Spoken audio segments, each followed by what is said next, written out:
I retired about 15 years ago. I worked in Toronto. I designed software. Before that, programming, IT world, basically my whole career. And at the time, I wasn't thinking solar panels, but the barn faces south, or the one side faces south, which turned out to be perfect for solar panels.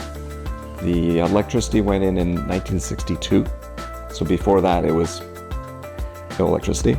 I had looked at it probably 5 years after I bought this place, and at the time the technology wasn't as good as it is now, and there were not companies that did everything.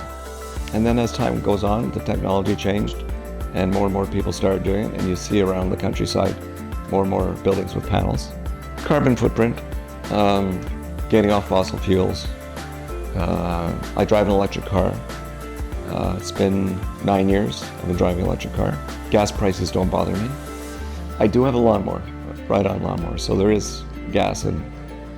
But the furnace is, I've got a heat pump and a boiler, electric boiler for underfloor heating.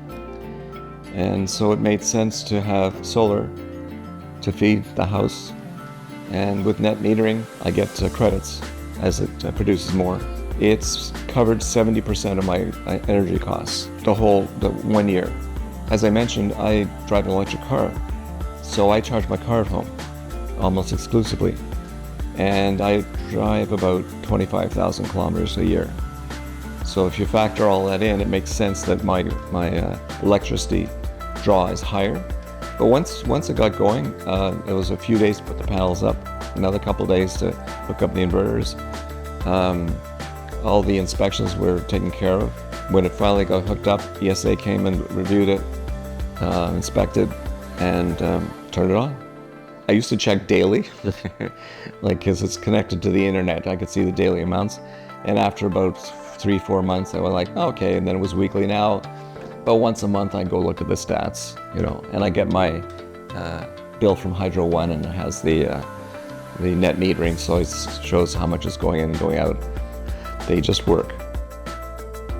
Getting rid of the oil furnace, getting an electric car, getting the solar panels, reducing the carbon footprint, it's all part of the picture. I know it's a tiny piece in the big grand scheme of things, but if more and more people do it, it adds up.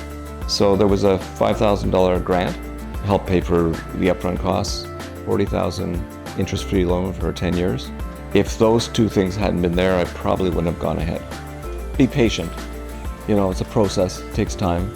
And that's not just the company per se, it's the loan, the greener homes. It's a bureaucracy, so it takes time. You gotta go through the steps. Find someone else that's been through the process.